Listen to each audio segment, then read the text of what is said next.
जो प्रव्रजन्त मनुपेत एतमपेतकृत्यं दैपायन विरह कातरो आजुहाव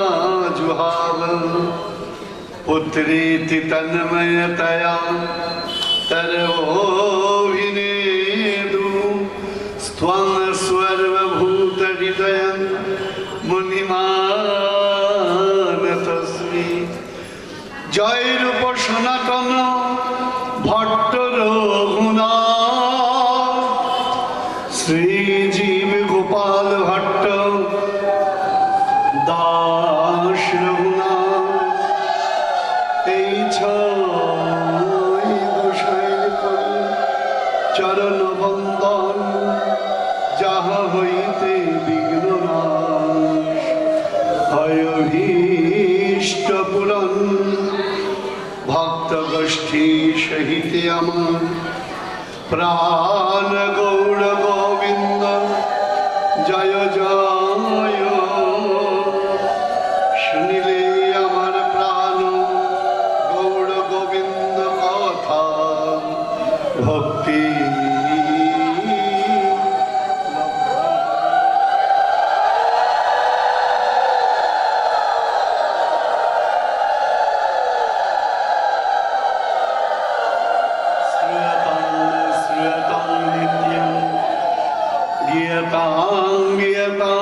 मुदा चिंततां चिंततां भगतां श्री श्री चैतन्य चरितामृतं श्री श्री चैतन्य चरितामृतं श्रूयतां श्री श्री चैतन्य चरितामृतं गीयतां श्री श्री चैतन्य चरितामृतं चिंततां भक्तां मधुरं मधुरमेतं मंगलं मंगलानां सकलनिगमवल्ली सद्फलं चिद्स्वरूपं सक्रीडोऽपि परिगितं श्रद्धया भृगुवर्णरमात्रं तारयेत् कृष्ण नाम।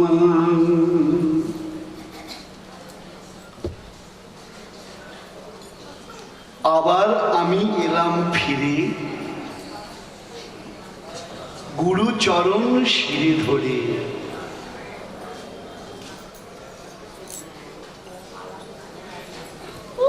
দেখব ফিরে এলাম কত ভিড়ে,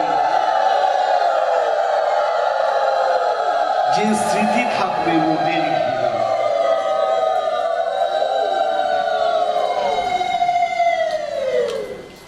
আপনারা বলতে পারেন প্রথমে আজকে কবিতা, কবি নই, তবে যা বললাম তা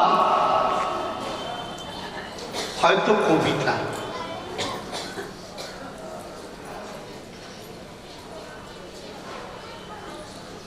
আনন্দময় রসঘন প্রেমময় এক আনন্দ মুহূর্ত,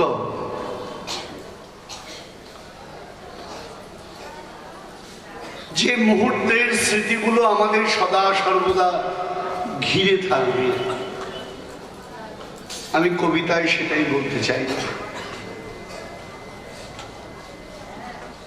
যে স্মৃতিগুলো মোদের রাখবে ঘিরে।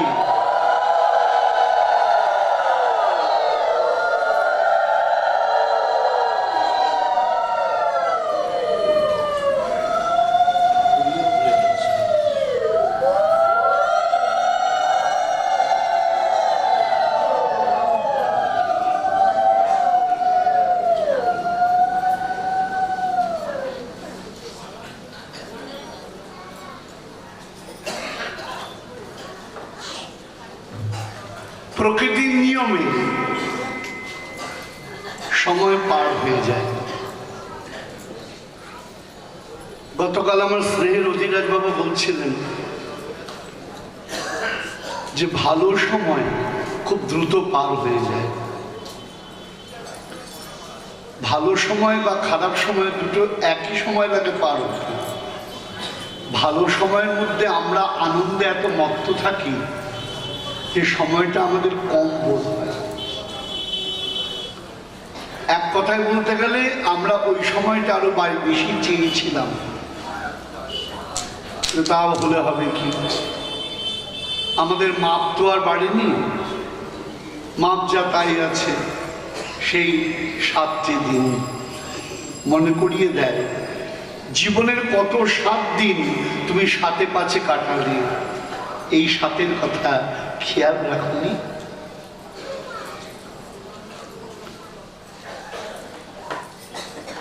আমরা গত 4 দিন আমার কনিষ্ঠ ভ্রাতা প্রভুপাদ কিশোর কৃষ্ণ গোস্বামীর মুখ থেকে আস্বাদন করেছি নিতাই চাঁদের কথা, নিতাই চাঁদের মহিমার কথা আস্বাদন করেছে, শ্রীমান মহাপ্রভুর পরম মাধুর্যময় গম্ভীরা লীলার কথা।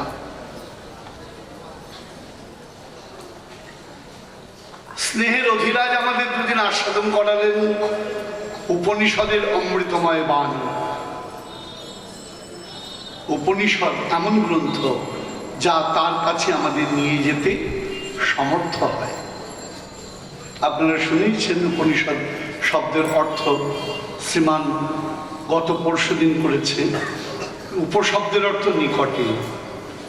তাহলে আমরা কার নিকটে গেলাম? উপনিষদের পুরুষ, বেদের পরাবেত্তা, পরম মঙ্গলময় ভগবান, তার কাছে গেলাম। বাসুদেব পরাবেদা, বাসুদেব পরামখা। বেদাদি শাস্ত্রে সমস্ত গ্রন্থের মূল উপযোগ্য বিষয় কি? ভগবান বলছেন আমি। উপযোগ্য বিষয় বলতে যা বোঝাতে চাওয়া হয়েছে তা হলাম আমি। তাহলে বেদে এত কর্মকাণ্ডের কথা বলা আছে, এই যজ্ঞ করো, অমুক কর্ম করো, তমুক কর্ম করো, ব্যাখ্যায় যাচ্ছি না, সময় কম, খুব দ্রুত এগোতে হবে। তাহলে এত কিছু বলা হলো যে বলে এগুলো হলো মায়ের ভুতুম্বুড়োর গল্পের মতো। বলে সেটা আবার কি? মার উদ্দেশ্য কি? ছেলেকে ভোজন করাবে। কিন্তু আপনারা জানেন ছেলে মেয়েরা খাবার নিয়ে কি করে, বড় ছোট্ট বাচ্চারা বিশেষ করে কি করে বাবা? আমাদের চলতি বাংলায় বলি বায়নাক্কা, লালিপপ, ফাস্ট ফুড এগুলো দিলে পরে টপ টপ কপ কপ। আর যদি দুধ দেওয়া যায়, যদি সাধারণ ডাল অন্ন ব্যঞ্জন দেওয়া যায়, মুখ ঘুরিয়ে ঘুরিয়ে নেয়। এখন মা তো জানে ওই খাবারগুলো কালকে শ্রেয় প্রেয়, শুনেছেন তো? তো ওগুলো প্রেয় বটে, ওগুলো শ্রেয়কর নয়। তার শ্রেয়করটা কিভাবে প্রবেশ করানো যায়? বাচ্চা তো খেতে চাইছে না, তো মা কি করলেন? এক কল্পিত চরিত্র রচনা করলেন। বাবা ওই যে সামনে দেখছিস অশ্বত্থ গাছ, হুমা ওতে একটা ভুতুম্বুড়ো আছে, না যে বাচ্চা খায় তাকে ধরে নিয়ে যায়। বাচ্চা হা করে উঠলো, মা খাইয়ে দিল। মা মিথ্যাবাদী, মা প্রবঞ্চক, মা পঞ্চক। বলে না, মা পবিত্র দেবী। বলে এত বড় মিথ্যা বলার পরেও বলে সত্যি মিথ্যা শব্দটা আপেক্ষিক। মিথ্যাটা কেন বলা হয়েছে ওটা বুঝতে হবে, ওটাই সত্যি। কি বলার উদ্দেশ্য? মার উদ্দেশ্য যেন তেন প্রকারেণ ভোজনটা করানো। কারণ এই ভোজ্য বস্তু যদি উদরে যায় আমার সন্তান সুস্থ সুন্দর হবে। ঠিক তেমনি বেদাদি শাস্ত্রের উপজীব্য যেন তেন প্রকারেণ কৃষ্ণ ভোজন করানো। তাতে যদি যাগযজ্ঞের লোভ দেখাতে হয়, তাকে যদি কর্মকাণ্ডের লোভ দেখাতে হয়, সেটাও দোষের নয়। কিন্তু যারা জানে তারা কি বলছেন?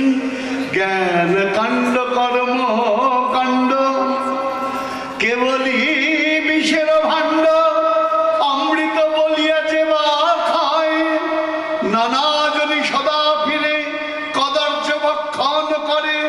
জন্ম তার অধঃপাতে যায়। যারা জানে তারা তো জানে ভুতুমগুলো বলে কিছু নাই, বাচ্চাটা তো জানে না, ও তো খেয়ে নিল। তা মূল উদ্দেশ্য ভগবত ভজন করানো। তাই বলছেন বাসুদেব পরাবিদা, বেদের উপজীব্য ভগবানকে প্রতিষ্ঠিত করা। তা আজকে আমার আনন্দ লাগছে যে আমরা গম্ভীরায় যে প্রভুকে পেয়েছি, উপনিষদের মাধ্যমে তার নিকটে গিয়ে উপনীত হলাম। উপনিষদ শুনে লাভটা কি হলো? যদি অর্থাৎ নিকটে না উপস্থিত হতে পারি, নাকি নিকটে উপস্থিত হলে তবে না উপনিষদ। তা কার নিকটে এলাম?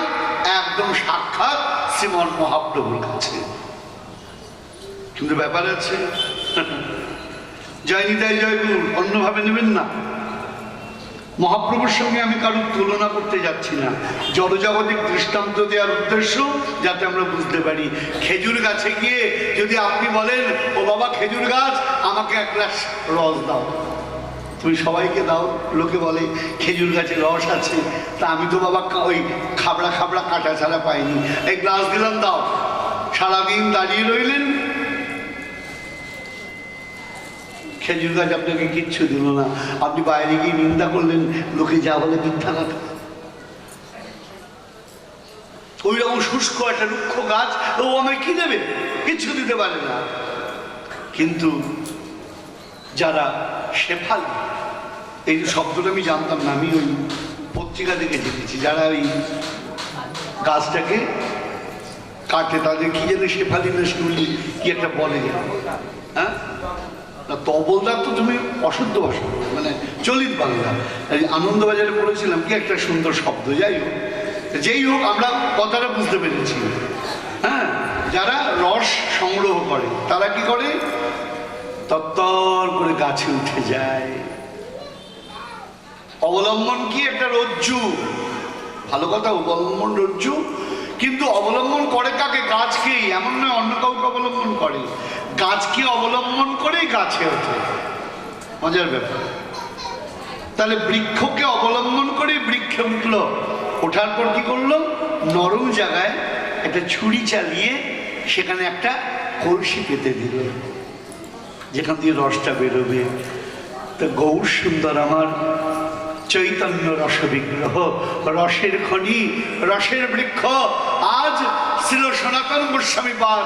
ওই চৈতন্য মহাপ্রভুকে আশ্রয় করে তার কাছে গেলেন, গিয়ে একটা জিজ্ঞাসার ছুরিকাঘাত করলেন, যাতে তোমার প্রেম রস পাই। কে আমি কেন মরে যারে তাপত্র,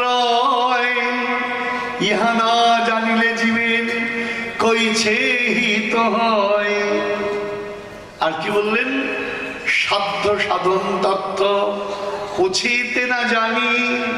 সাধ্য সাধন তত্ত্ব কি সেটা জিজ্ঞাসা করতে জানি না, কৃপা করি যদি তুমি আমাকে বলো তবেই জানাটা সম্ভব। মহাপ্রভু বলতে আরম্ভ করলেন, সাধ্য সাধন তত্ত্ব সম্বন্ধ অভিধেয় প্রয়োজন। মনে আছে আমাদের কারুর কারুর? সবার মনে আছে তো? জয় নিতাই জয় গৌর। আমি কি বলছি সবার মনে আছে তো? আচ্ছা, সম্বন্ধ কার সাথে? যাও, কি বিপদে পড়লাম আমি। সম্বন্ধ কার সাথে? বাহ, যাক আস্তে করে হলো একজন বলেছে। জোরে বলবো, কৃষ্ণের নামে তো আস্তে বলার কি আছে? হ্যাঁ, তোকে খারাপ খারাপ কথা রাস্তায় দাঁড়িয়ে জোরে জোরে বলে, তাই এটা একটু গোবিন্দের সাথে বললে কি হতো? অনেকে বলছে প্রভু বলতে পারছি না তো, মনে ছিল না। তাহলে কেন? ওই এত অন্ন ডাল আমরা পায়ে সব পড়ে গেছে, বেরোচ্ছি না। চাপা পড়লে তো আমরা ফিরে দেখছি আজকে চর্বিত চর্ব, অর্থাৎ যা আমরা আস্বাদন করেছি সেটা নিয়ে বাড়ি যেতে হবে। খালি হাতে এলে হবে না, বাজারে গিয়ে খালি হাতে ব্যাগ নিয়ে বাড়ি ফেরেন তো দেখবেন গিন্নি কেমন মুখ ঝামটা দেয়। হ্যাঁ, কেমন মুখ ঝামটা দেয়, পকেটটা তো ভর্তি, ব্যাগটা খালি কেন বলে দেব। স্বাভাবিক, সে বসে রয়েছে, তার কথা যে বাড়িতে যখন যাবে বলবে ঝুলিটা খালি কেন, হ্যাঁ কি করলে এতদিন, বলে নিয়ে এলাম। কি নিয়ে এলাম? সম্বন্ধ নিয়ে এলাম, যে সম্বন্ধটা ভুলে গিয়েছিলাম। অভিধেয় কি? কে বলবে অভিধেয় কি? এদিক থেকে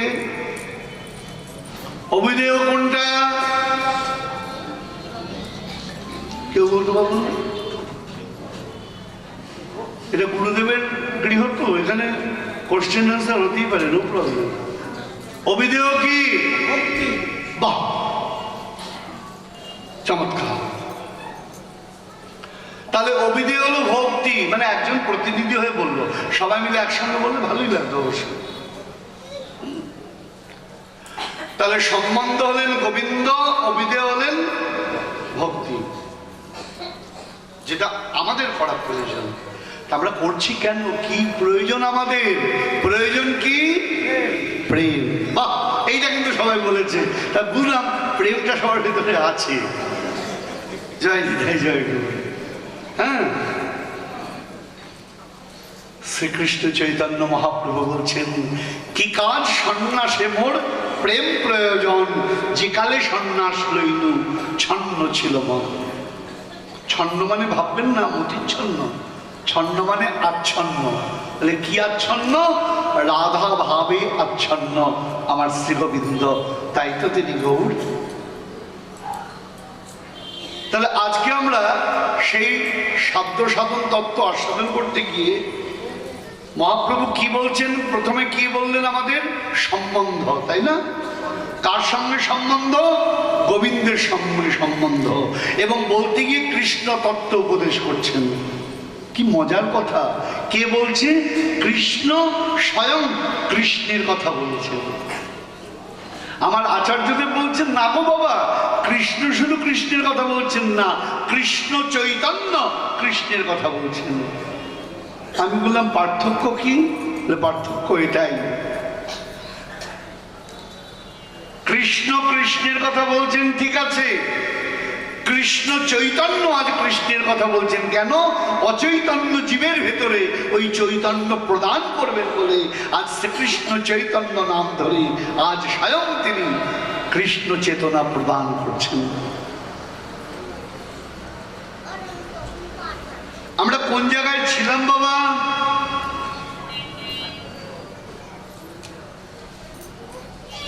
আমরা কোন জায়গায় ছিলাম? ব্রহ্ম পরমাত্মা ভগবান, মনে পড়ছে? এবার একটু জ্ঞানী, যোগী এবং ভক্ত তিন সাধনের বসে তিন বস্তু আস্বাদন করেন। জ্ঞানী করেন ব্রহ্ম,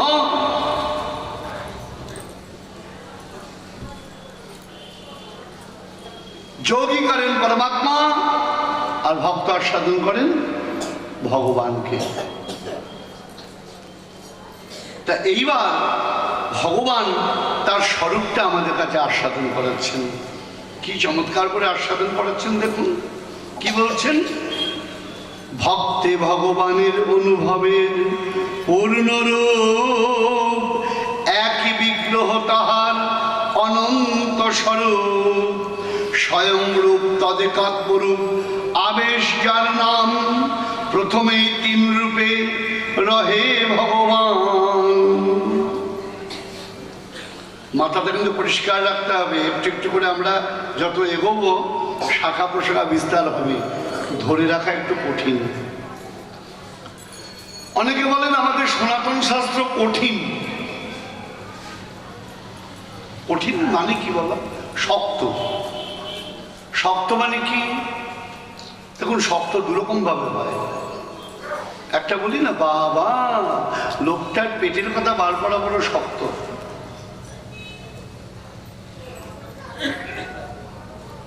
অর্থাৎ যে কাজটা পরিশ্রম সাধ্য তাকে আমরা কি বলি?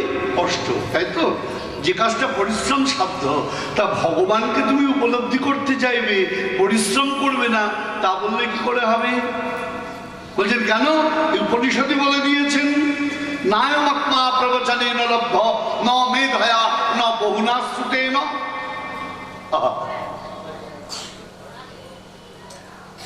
নায়মাত্মা প্রবচনে ন লব্ধ, ওই পরমেশ্বরকে প্রচুর লেখাপড়া করলে বোঝা যায় না। তা লেখাপড়ার দরকার নেই।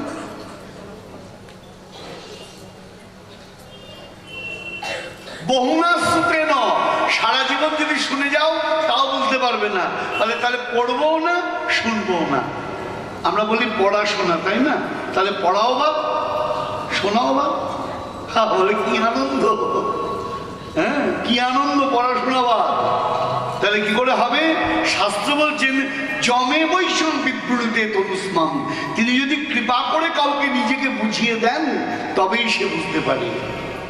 তাতে ঝামেলা মিটে গেল। তাহলে পাঠ কীর্তন বন্ধ হয়ে যাক, তিনি যদি কৃপা করে বুঝিয়ে দেন তবে বুঝবো, নাহলে বুঝবো না। তাহলে ব্যাপারটা তা নয়, শ্রম করতে হবে তবে তিনি বোঝাবেন। শ্রম করে তাকে পাবে না বলে বুঝতে পারলাম না, শ্রম করে পাবো না অথচ বুঝতে গেলে শ্রম করতে হবে। ব্যাপারটা কিরকম? ছোট্ট একটা গল্প বলি, আমার খুব প্রিয় দৃষ্টান্ত এটি। এক ছেলে লেখাপড়া করে না, একদম সকাল থেকে উঠেই শুধু খাই খাই। সুকুমার রায়ের বই আছে, খাই খাই। সকালবেলা উঠেই খাই খাই আরম্ভ হয়ে গেল, সারাদিন খাই আর খাই আর ঘুমাই। লেখাপড়ার কথা বললেই হ্যাঁ এবার আমি যাই। তো মা দেখলো এই ছেলে তো অমানুষ হয়ে যাচ্ছে, লেখাপড়া করছে। প্রত্যেক বাবা মা চায় ছেলে মেয়ে সন্তান ভালো হোক। শরৎচন্দ্র চট্টোপাধ্যায় একটা দারুণ কথা বলেছেন যে একজন মদ্যপ ব্যক্তিও চায় না তার পুত্র মদ্যপ হোক। একটা মাতাল ব্যক্তি সেও চায় না তার পুত্রটা মদ্যপ হোক। এটাই সংসারের নিয়ম। কারণ ও তো জানে ওটা যে কাজটা করছে ভালো করছে না। তো মা বলছেন ছেলেকে কি করে লেখাপড়া শেখাবো? লাঠি দিয়ে পিটিয়েছেন, কান মুলে দিয়েছেন, রুল পেন্সিল দিয়ে হাতে ঘুরিয়ে দিয়েছেন, কোনোটাতেই কোনো কাজ হয় না। মা ভেবে দেখলেন ছেলে সবচেয়ে ভালোবাসে কোন কাজটা? ছেলে খাই খাই, খেতে ভালোবাসে। মা বলছেন এই যে শোন, কাল থেকে যদি না পড়া করিস তোর খাওয়া দাওয়া বন্ধ। ছেলের মুখ শুকিয়ে গিয়েছে। মা দুটো চড় মারো, পিঠে দুটো বাড়ি মারো, খাওয়া দাওয়া বন্ধ। এবার কেমন কথা? খাওয়া দাওয়া বন্ধ আবার কেমন কথা? মা বলছেন হ্যাঁ এতক্ষণে ছেলে কায়দায় পেয়েছি, শোনো কালকে যদি পড়া না করো তোমার খাওয়া দাওয়া বন্ধ। মা কতটা পড়তে হবে? এই 1 পাতা থেকে 20 পাতা, তুই তো কিছুই পড়িস নি। তা মা পড়লে খেতে দেবে? হ্যাঁ পড়লে খেতে দেবো। তা আমি পড়বো তুমি বুঝবে কি করে? কেন? আমি কাজ করবো আর তুই জোরে জোরে পড়বি, আমি কানে শুনবো। মা সকালবেলায় কাজ করা আরম্ভ করেছেন ঘুম থেকে উঠে। ছেলে আর সেই দিন কোনো রিস্ক নেয়নি, সকালবেলা উঠেই গড় গড় করে পড়ছে, পাড়ার লোকও শুনছে, মাও শুনছে। এখন বেলা প্রায় 10টা বেজে গেছে। 6টা থেকে আরম্ভ হয়েছে পড়া, কোনো ফাঁকি ঝুঁকি নাই, পড়েই যাচ্ছে। বেলা যখন 10টা হয়েছে মা বলছেন বাবু আয় খেতে আয়। ছেলে বলছেন না গো মা আমি খেতে যেতে পারবো না। বলে কেন? তুমি আমায় বলেছো 20 পাতা পড়া মুখস্থ করতে, আমার মাত্র 8 পাতা হয়েছে, এখনো 12 পাতা বাকি আছে। আরে হয়েছে হয়েছে আয় আয় আয়।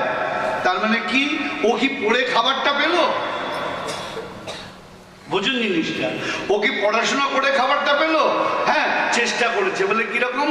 মা বলছেন দেখো, আমরা মাকে বললাম ও মা তুমি কেমন মা, এতদিন পর ছেলে একটু লেখাপড়া করছে, 8 পাতা পড়া মুখস্থ করেছে, তো তুমি এখনই ডাকছো? বলছেন বাচ্চা আমার সকাল 7টা না বাজতেই এতগুলো খাবার লাগে, 8টা বেজে গেছে, 9টা বেজে গেছে, 10টা বেজে গেছে। ও যদি নাও পড়তো আমি থাকতাম না, আমি ওকে ঠিক খাবার দিতাম। তাহলে ও পড়ে খাবারটা পায়নি, তবে কি হয়েছে? ওই যে পরিশ্রম করেছে তাতে মার মনে আনন্দ হয়েছে। মা বলছেন হয়েছে হয়েছে পরে পড়বি, আয় আগে খেয়ে নে। তাহলে ওই যে পড়ার পরিশ্রমটা করেছে এতে কি হয়েছে? মার মনটা দ্রবীভূত হয়েছে। তা আমরা বেদ পড়ি, উপনিষদ পড়ি, গ্রন্থ পড়ি কেন? ভগবান যেন বোঝেন আহা আমাকে পাওয়ার জন্য কত প্রচেষ্টা করছে। আচ্ছা, ওরা যখন প্রচেষ্টা করছে, আমি হৃদয়ে গিয়ে উদয় হব, ওই প্রচেষ্টাকে ভালোবাসবো, আমি হৃদয়ে গিয়ে উদয় হব। ওই যে প্রচেষ্টা করলাম, ওটার দ্বারা ভগবান আনন্দিত হলেন। তাই বলছেন প্রচেষ্টা করতে হবে। তার সনাতন গোস্বামী বা শ্রীমান মহাপ্রভুর সামনে দাঁড়িয়ে বসে রয়েছেন। বলো প্রভু, প্রাণ মনে আস্বাদন করছেন। আর মহাপ্রভু কি করছেন জানেন তো? খেজুর গাছে প্রথমে কি থাকে? কলসি, সেখানে রস পড়ে, সেই রস জাল দিয়ে কি হয়? গুড় হয়, তা দিয়ে কি হয়? সন্দেশ হয়, পায়েস হয়, কত কিছু হয়।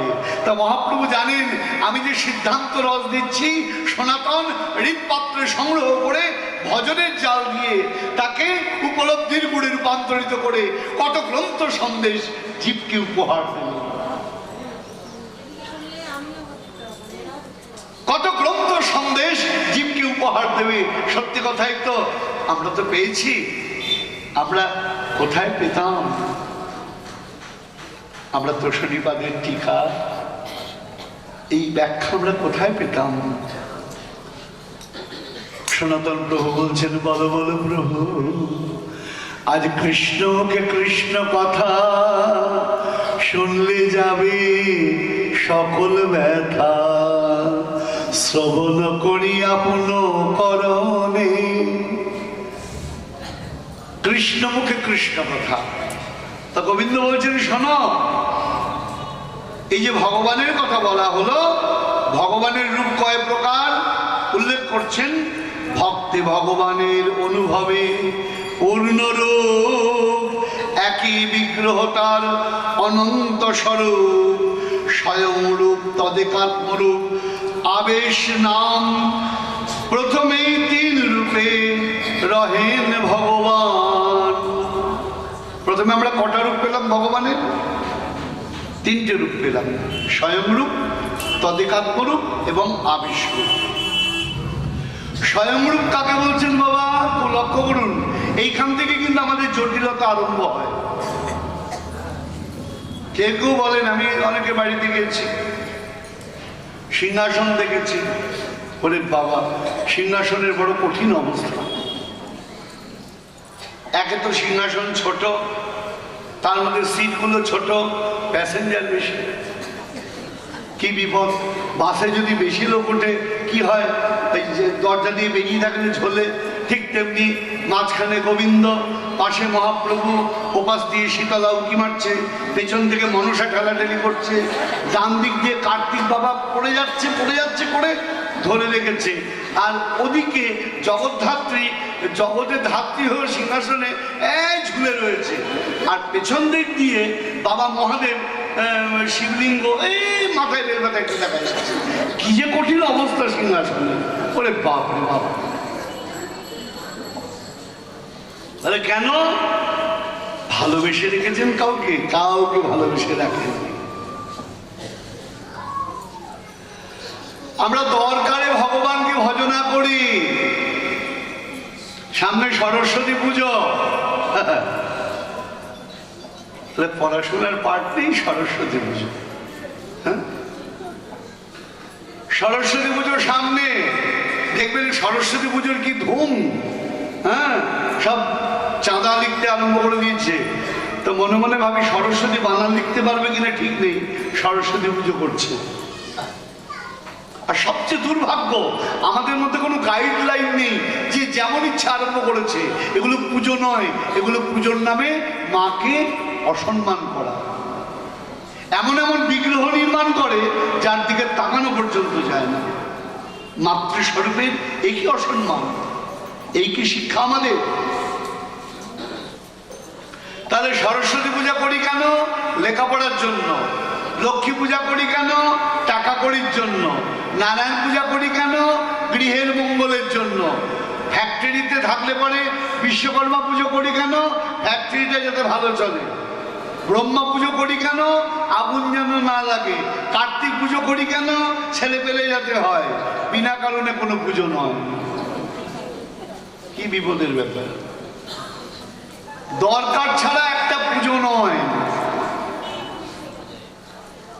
আপনি বলুন না, আপনাকে যদি রোজ দরকারি লোকে ডাকে, এমনি এমনি না ডাকে, আপনার ভালো লাগবে কি?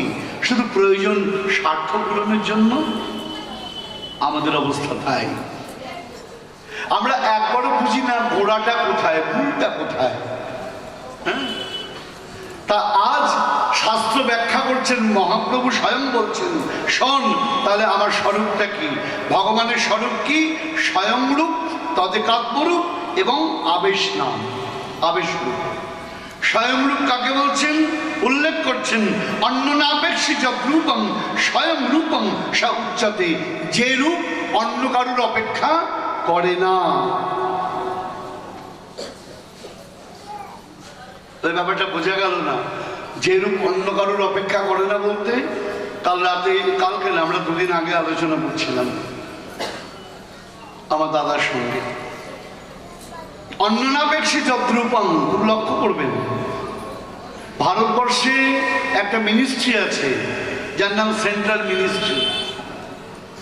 পশ্চিমবঙ্গে একটা মিনিস্ট্রি আছে, ক্যাবিনেট, তার নাম স্টেট ক্যাবিনেট। ভারতবর্ষের যে মিনিস্ট্রি তার প্রধানকে, তাকে বলা হয় প্রধানমন্ত্রী। আর পশ্চিমবঙ্গের রাজ্য মন্ত্রিসভার যিনি প্রধান, তাকে কি বলা হয়? কি মন্ত্রী? মুখ্যমন্ত্রী। দুটোই অর্থ একই, একটাই চিফ, একটাই প্রাইম। একটাই মুখ্য বলতে প্রধান, আর একটা প্রধান বলতে তো প্রধানই। বলে হঠাৎ আপনি গোবিন্দ তত্ত্ব বলতে গিয়ে প্রধানমন্ত্রী মুখ্যমন্ত্রী দেখালেন কেন? সামনে ইলেকশন আসছে তাই। ও বাবা, বালাই যায়, ভুলেও নয়। এই সাবজেক্টটা বোঝানোর জন্য আমাকে দৃষ্টান্তের সম্মুখীন হতে হয়েছে।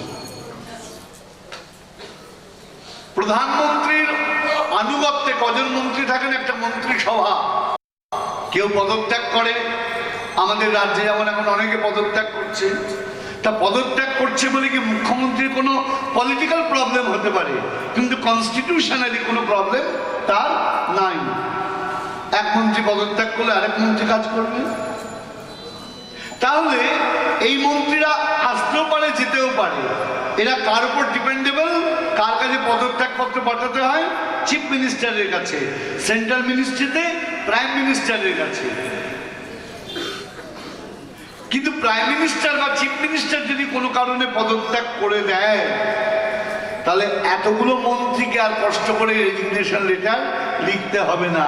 গোটা মন্ত্রিসভাটা অটোমেটিকলি ডিসলভ হয়ে যাবে। কারণ তার মানে বোঝা যাচ্ছে অন্য অন্য মন্ত্রীরা মুখ্যমন্ত্রী বা প্রধানমন্ত্রীর উপর নির্ভরশীল, কিন্তু প্রধানমন্ত্রী বা মুখ্যমন্ত্রী অন্য মন্ত্রীদের উপর নির্ভরশীল নয়। ভগবানের যে রূপ অন্য কারোর উপর নির্ভরশীল নয়, অথচ যত যত ভগবানকে পূজা করি তারা যার উপর নির্ভরশীল, সেই রূপের নাম হলো স্বয়ংরূপ। বলে তাহলে আমরা এত পূজা করি যে দুহাত পরে পরেই অমুক মন্দির তমুক মন্দির। আমাদের ভারতবর্ষে মন্দিরের অভাব নেই, আছে কি বাবা? নবদ্বীপে ঘুরে দেখবেন, আরম্ভ করে একদম মন্দির নগরী বলা হয়, প্রচুর মন্দির। শুধু গোবিন্দ মন্দির নয়, বলদেব মন্দির নয়, শিব মন্দির আছে, কালী মন্দির আছে, অনেক অনেক মন্দির আছে। মহাভারতে বেদব্যাস দারুণ একটা কথা বললেন। কি বললেন? মহাভারতে বেদব্যাস বলছেন, আকাশং পতিতং তোয়ং যথা গচ্ছন্তি সাগরম সর্বদেব নমস্কার কেশবং প্রতি গচ্ছতি। শুনলে কি হবে? বুঝলে তো? বাংলাদেশের একটা কথা আছে জানেন তো, বলে সালিশ মানলাম বাসঝাল আমার। সালিশ মানলাম, বাসঝাল নিয়ে ঝামেলা হচ্ছে তো বিচারটা মেনে নিলাম, কিন্তু ওটা আমার, ওটা চাচ্ছি না। বিচারে বলা হয়েছে অর্ধেক তোমার অর্ধেক না, তা মানলাম। তা আমাদের অবস্থা তাই। এত পাঠ শুনি, বেরিয়ে গিয়েই কাকস্য পরিবেদনা। কি শুনলাম কি শুনলাম না, যেমন ছিলাম তেমন। যথাপূর্বম তথা পরম। বেদব্যাসজি কি বলছেন? যোগ মানুষ শোনো, এই যে আমরা এত দেবতাদের প্রণাম করি, ভগবানকে প্রণাম করি, প্রণামগুলো যায় কোথায়? যেমন আমরা কি করি দেখবেন, গভর্নমেন্টকে ট্যাক্স দিই, তাই না? ট্যাক্স দিই তো, অনলাইনে ট্যাক্স দিই, অফলাইনে দিই, ট্যাক্সের সিস্টেম আছে। আমরা মিউনিসিপ্যালিটি এরিয়ায় থাকি, আমরা মিউনিসিপ্যালিটি কি করি? ট্যাক্স দিই, খাজনা দিই, রসিদ দেয় আমাদের। তা খাজনা যারা নিতে আসে আমাদের নবদ্বীপে বাড়িতে বাড়িতে নিতে আসে, আপনাদের ওদিকে কি হয় বাবা বলতে পারবো না। আমাদের নবদ্বীপের মহাপ্রভুর দেশ তো, দয়ালু জায়গা, বাড়িতে বাড়িতে নিতে চলে আসে। তো যাকে ট্যাক্সটা দিলাম, যিনি আমায় রসিদ দিলেন, তিনি কি ওই টাকাটা নিয়ে বাড়িতে গিয়ে একটা টিভি কিনতে পারবেন, ফ্রিজ কিনতে পারবেন? তাহলে কেন? টাকাটা দিলাম তাকে, তার ব্যবহার করার কোনো অধিকার নাই। টাকাটা কোথায় জমা দিতে হবে? মিউনিসিপ্যালিটি ফিনান্সিয়াল ফান্ডে, যেখানে অর্থনৈতিক কাজকর্ম হয়, সেই ফান্ডে ট্যাক্সের টাকাটা জমা দিতে হবে। তাহলে উনি আমার থেকে কালেকশন করলেন, ব্যবহার করার রাইট ওনার নাই, ওনাকে জমা দিতে হবে ফান্ডে। বেদব্যাসজি বলছেন ঠিক তেমনি তুমি যে দেবতাকেই প্রণাম করো না কেন, তারা কি করে? তোমার থেকে প্রণামটা কালেকশন করে, কিন্তু ব্যবহার করার অধিকার নাই। কোথায় জমা দেয়? আমার কৃষ্ণচরণ ফান্ডে, কৃষ্ণচরণ ফান্ডে জমা দিয়ে দেয়। যার জন্য বেদব্যাসজি বলছেন আকাশং পতিতাং তোয়াং, আকাশ থেকে পড়া, পতিত মানে পড়া, জল, তোয়াং যথা গচ্ছন্তি সাগরম, যেমন সাগরে যায় তেমনি সর্বদেব নমস্কার কেশবং প্রতি গচ্ছতি। তুমি যে দেবতাকে প্রণাম করো না কেন, তা কোথায় যায়? গোবিন্দ চরণে যায়। বলে যতই বোঝাও আমি বুঝিব না। তাহলে এটা আমরা কি দেখলাম? স্বয়ংরূপ। স্বয়ংরূপকে পরমানন্দময় ভগবান আমার শ্রী গোবিন্দ। এবার বলছেন তদেকাত্মরূপ। তদেকাত্মরূপটা কিরকম একটু খেয়াল করে দেখুন। বলছেন যদ্রূপং তদভেদেন স্বরূপেণ বিরাজতে আকৃতাদিবি রন্নদিক স তদেকাত্ম রূপকা। খুব মিষ্টি বিষয় কি, যদ্রূপং তদভেদেন, খেয়াল করুন, যে রূপটা তদ, তার সঙ্গে অভেদেন, কোনো ভেদ নাই। যার সঙ্গে গোবিন্দের কোনো ভেদ নাই। আকৃতাদিবি রন্নদৃক, আকৃতির দিক থেকে একটু পৃথক। কে? আমার বলদেব, বলদেব চন্দ্র। গোবিন্দের কি রূপ? বলদেব চন্দ্র তাহলে গোবিন্দের কি রূপ হলেন বাবা? তদেকাত্মরূপ, অর্থাৎ একই স্বরূপ, দুই ভিন্ন মাত্র কায়, আদ্যকায় কৃষ্ণ লীলার সহায়। আজকে আমার স্নেহের ছোট ভাই সকালে কীর্তন করছিল, সজ্জাভূষণ আভরণ ইত্যাদি ইত্যাদি। বলদেব চন্দ্র গোবিন্দের কি বলছেন? বলদেব চন্দ্রকে গোবিন্দ দাদা বলে ডাকছেন, কিন্তু ভগবানের কোনো দাদা বলে কেউ হয় না। উদ্ধব মহারাজ বলছেন ন মাতা না পিতা তস্য, তার মা বলে কেউ নেই, তার বাবা বলে কেউ নেই। ন ভার্যা, তার স্ত্রী বলে কেউ নাই। সুতাদয়, তার ছেলেপুলে বলে কিছু নাই। ন আত্মীয়, তার নিজের বলে কেউ নাই। পরেশ্চাপি, তার পর বলে কেউ নাই। ন দেহ জন্ম নেই বছর, তার জন্ম বলে কিছু নাই, তার মৃত্যু বলে কিছু নাই। তো যার কিছুই নাই, তারপর দাদা এলো থেকে। তাহলে আমরা কি দেখলাম? লীলায় দাদার ভূমিকায় রয়েছেন। আসলে বলদেব চন্দ্র কি সেবক তত্ত্ব, অথচ দুজনা বলছেন তদভেদে ন, অভেদ। তাহলে আমরা কি করে বুঝবো? সহজ করে বুঝতে গেলে বলদেব তত্ত্ব কিন্তু অনেক, আমরা এগোবো ধীরে ধীরে বলদেব তত্ত্বের দিকে। আজ বলাই চাঁদের তত্ত্বের কথা একটু আস্বাদন করবো। ব্যাপারটা কিরকম? এখন পিসি সরকার জাদুকর, সবাই নাম জানেন, আপনার বাড়িতে যদি আসে 10 মিনিট গল্প করে চলে যায়, লাভ হবে কি? ভালো লাগবে কখন? মঞ্চে যখন সে জাদু দেখাবে, তাই না? তাই তো নাকি অন্য কিছু? আচ্ছা, জাদুটা দেখাবে কোথায়? মঞ্চে। সচিন সবাই যাচ্ছে মাঠে কি ক্রিকেট খেলা দেখতে, মাঠে যাচ্ছ কেন? ক্রিকেট খেলা দেখতে। তাহলে মাঠটা যদি না থাকতো ক্রিকেট খেলা হতো না। আপনারা আসছেন কীর্তন শুনতে, মঞ্চটা না থাকলে কীর্তনটা হতো না। তাহলে মঞ্চ কীর্তন সমার্থক হয়ে গেল। তাহলে মঞ্চ আছে তাই কীর্তন হচ্ছে, মাঠ আছে তাই খেলা হচ্ছে, কড়াই আছে তাই রান্না হচ্ছে। আপনাকে যদি হাতা খুন্তি কড়াই কিছু না দেয় তাহলে এমনি এমনি রান্না করতে পারবেন? হবে না। তাহলে দেখা যাচ্ছে এগুলো সহায়ক।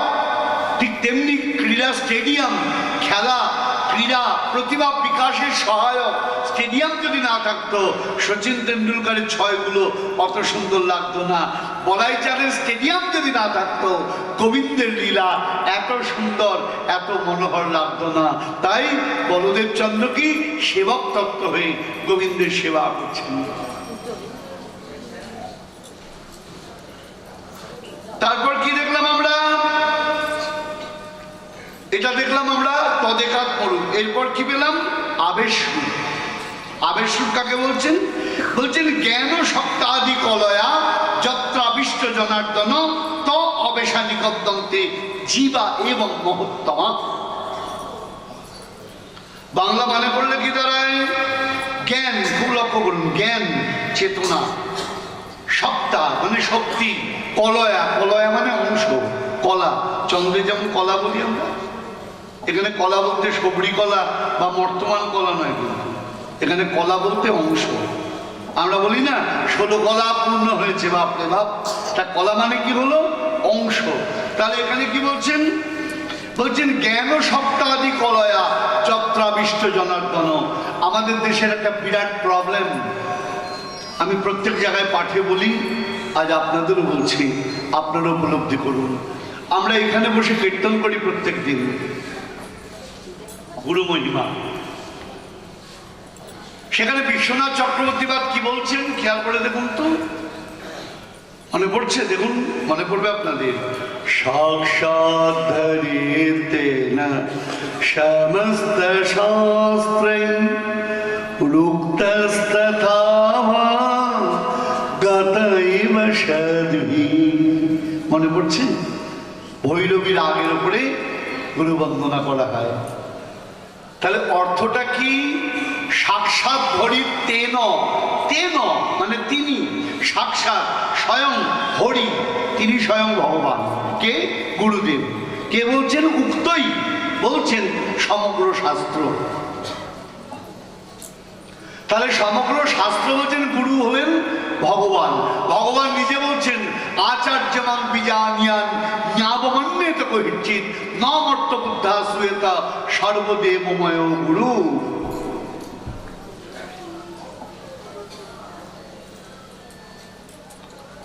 আচার্যকে আমার মতো জ্ঞান করবে, ভগবান বলছেন। এইখানেই গন্ডগোল, আমার মতো আর আমি দুটো আলাদা। মনে রাখবেন, গুরু শুধু সাজলে হবে না, প্রকৃত গুরু হতে হবে। আচার্য যেমন তেমন নয়।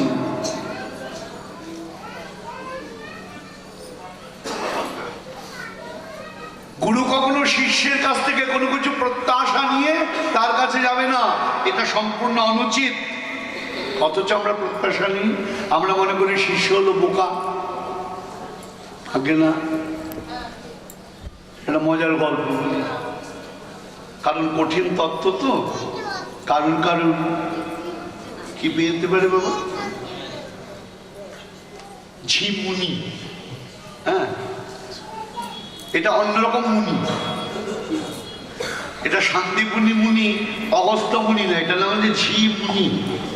হ্যাঁ, পাঠে গেলে পরে কন্ট্রোল বলে কিরকম আগের দিন বলেছি না, আপনি একটা জিনিস ছুড়লেন, হাতের মধ্যে না পড়লে রাস্তায় পড়বেন। এবার কৃষ্ণ কথা মুখ দিয়ে বেরোচ্ছে, কানের মধ্যে যাচ্ছেন গোবিন্দ, হঠাৎ আপনার ঝিমুনি, মাথাটা নেমে গেল কানের পাশে, বস করে ঢুকল, বেকায়দা হয়ে গেল। এক গুরুর সঙ্গে এক চেলা, বুঝলেন, চেলা বলতে শিষ্য সঙ্গে থাকে আর কি। বোধশোধ নেই, গ্রামের মানুষ, কোনো বোধশোধ নেই। তা আগেকার দিনে তো পায়ে হেঁটে যাওয়া হতো, আমি আমার প্রভুপাদকে শুনেছি, আমার পরম গুরুদেব সম্পর্কে শুনেছি, প্রভুপদ তারা পায়ে হেঁটে গিয়েছেন, যার জন্য গুরুদেব এলে বলেন পাদ্য অর্ঘ ইত্যাদি দেওয়া হতো, পায়ের ধুলা ময়লা পরিষ্কার করো। এখন তো আর পাদ্য রাস্তা হাঁটাহাঁটির কোনো ব্যাপারই নেই, তার উপর পায়ের মধ্যে মোজা, ধুলো থাকবে তো তার। তো যাই হোক, এবার কি হয়েছে, তা গুরুদেব গিয়েছেন শিষ্য বাড়িতে 10 ক্রোশ পথ হেঁটে, সঙ্গে চেলাবাবু তিনি গেছেন কাঁধের মধ্যে ব্যাগ বোঝকা নিয়ে। তার শিষ্য বাড়ি যাওয়ার পর শিষ্য বলছেন, বাবা আপনি একটু খাবার খান। বড় বড় আমিত্তি দিয়েছে বাবা, জিলিপি আমিত্তি বলে না, আর একটা বড় রসগোল্লা দিয়েছে, গুরুদেবকে খেতে দিয়েছে। গুরুদেব দেখছেন শিষ্য বাড়ি আনিক না করে খাই কি করে। চেলাকে বলছেন, এই যে থালাটা দেখছিস তুই খবরদার ধরবি না। বলে কেন গুরুদেব? এই যে দেখছিস পেঁচিয়ে পেঁচিয়ে রয়েছে। বলে হ্যাঁ, এটার নাম মহাসর্প, ধরলে পারি ফাঁস করে তোর গায়ে ছুঁড়ে মেরে দেবে। গুরুদেব সাদা সাদা, ওটা হচ্ছে ডিম, কোন সময় ফুটে যাবে তুই টের পাবি না, ও ভুলেও ধরবি না। তো বড় বড় দুটো আমিত্তি দিয়েছে, বড় বড় দুটো রসগোল্লা দিয়েছে। গুরুদেব এসেছেন স্নান টান সেটা আমিন সেরে, আমিত্তি আর রসগোল্লা খাবো, এসে দেখতে থালা ফাঁকা।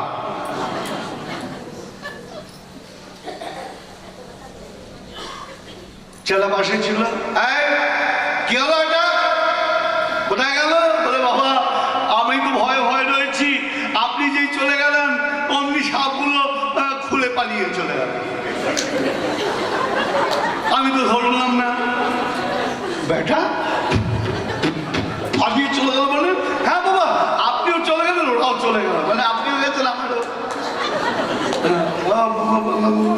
আর এই সাদা সাদা গুলো বাবা একটু আগে, আর যদি 2 মিনিট আগে আসতেন, মানে 2 মিনিট আগে আমি কমপ্লিট করেছি আর কি। এই বাবা ফুটে ওরা বেরোলো, বেরিয়ে চলে গেল, একটা টাকা তারা ভাঙা হয়ে গেল।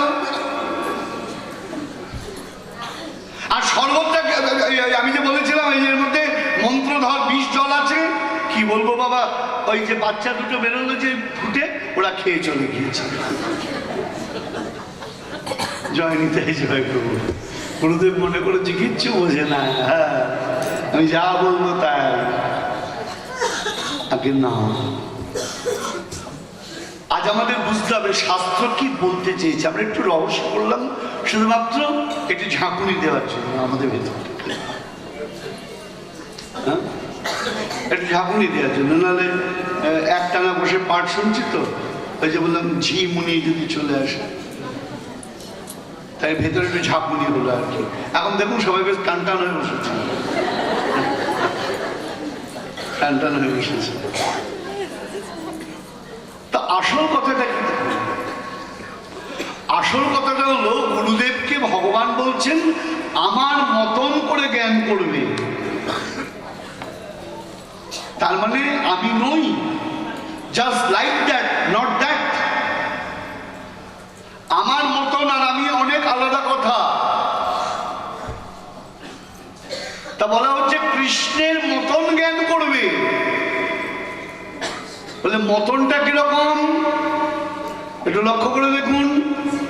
ট্রেন ছেড়েছে নবদ্বীপ স্টেশন থেকে, কালনা সবে ক্রস করলো, নবদ্বীপের কথা আর বললাম না, নবদ্বীপে বসে তো কালনা ক্রস করলো, হঠাৎ ট্রেনের মধ্যে হই হই রব। আরে কি হলো, একজন লোক বাইরে থেকে ওই জানলার ধারে বসেছিলেন, তার গলায় একটা হার ছিল, টেনে নিয়ে চলে গিয়েছে।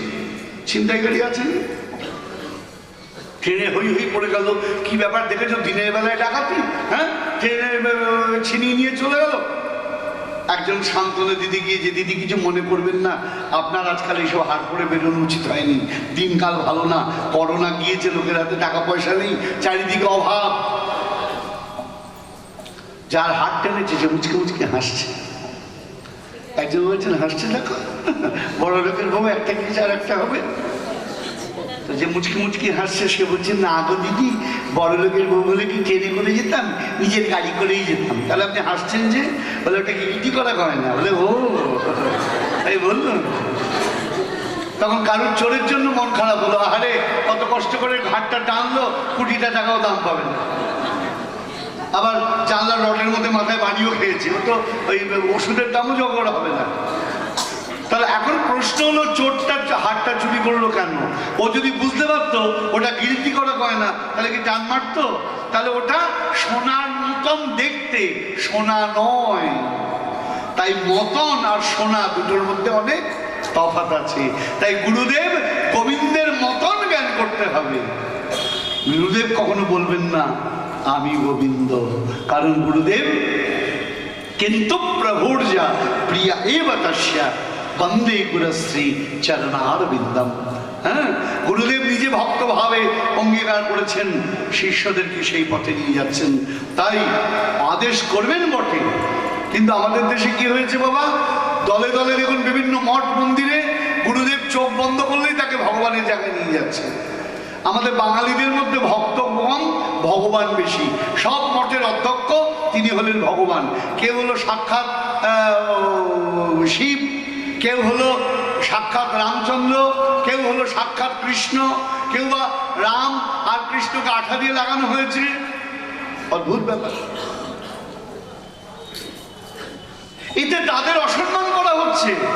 মনে রাখবেন, খেলা আর খেলোয়াড় দুটো অনেক তফাৎ।